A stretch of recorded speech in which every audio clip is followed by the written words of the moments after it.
திருத்தூதர் பணிகள் 1ஆம் அதிகாரம் 9வது வசனம். இவற்றை சொன்ன பின்பு அவர்கள் கண்கள் முன்பாக அவர் மேலே எடுத்துக்கொள்ளப்பட்டார். மேகம் ஒன்று அவரை எடுத்து சென்று அவர்கள் பார்வையிலிருந்து மறைத்து விட்டது. அவர்கள் பார்வையிலிருந்து மறைத்து விட்டது. மறைதலே இறைமை. இயேசு மனிதனாக இருப்பதற்கு வருவதற்கு ஒரு மனு உருவு தேவைப்பட்டது. இயேசு இறைவனாக இருப்பதற்கு ஒரு விண்ணேற்பு தேவைப்பட்டது. மறைதலே இறைமை. மறையவன், மறை கல்வி. அந்த மறையவன் இறைவன் மறைந்தே இருக்கக்கூடியவர். எனவே அவரை பற்றி அறிவதுதான் மறை கல்வி. மறைந்து இருக்கக்கூடியவர். எனவே மறைந்து அவர் அந்த விண்ணேற்பிலே இந்த ஒரு நிகழ்வை சிந்தனையை நாம் அருமையாக பார்க்கலாம். சரி, இயேசு விண்ணேற்பு அடைந்து அவர் எங்கு இருக்கிறார்? இயேசு விண்ணேற்பு அடைஞ்சாச்சு.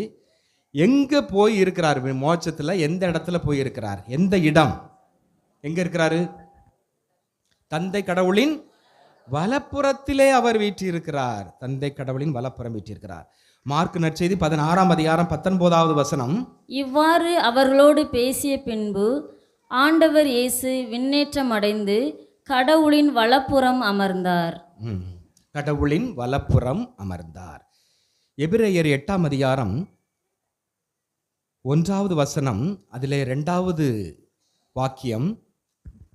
இவர் விண்ணகத்தில் பெருமைமிகு கடவுளுடைய அரியணையின் வலப்பக்கத்தில் வீற்றிருக்கிறார். பெருமைமிகு இறைவனுடைய அரியணையின், அந்த அரியணை இருக்குல்ல, தந்தையா இறைவன் அரியணையில் இருப்பார், அது பக்கத்துல இவரும் வீற்றிருக்கிறார். அங்கே 2வது வசனம்.